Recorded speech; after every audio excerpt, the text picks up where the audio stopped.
The theory was just discussed by a philosopher, Cesar Palacios Gonzalez, who noted this idea that if you had many people involved, you could create a child with, say, 32 people's DNA. And it's a bit complicated. It would be many iterations of creating an embryo from various pairs of individuals, and then creating from the embryos egg and sperm, and then creating another embryo, et cetera, et cetera.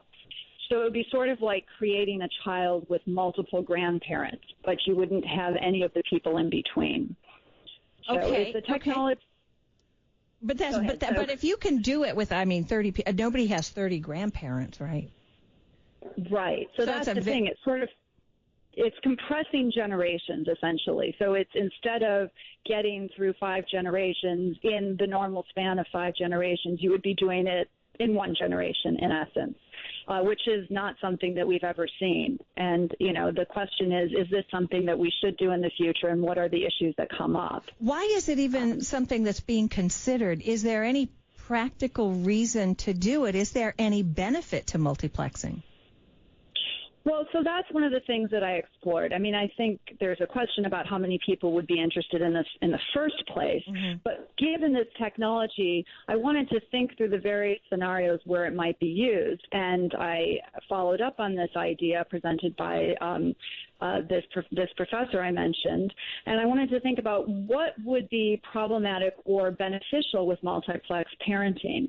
And one of the arguments in favor of it would be that many people involved in raising a child would be good for the child. It would be the idea of a village. It takes a village to raise a child.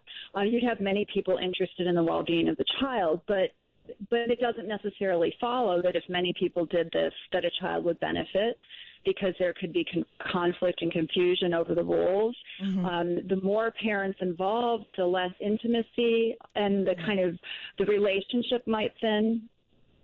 So I think it's a question about how likely this is to be desired by many people.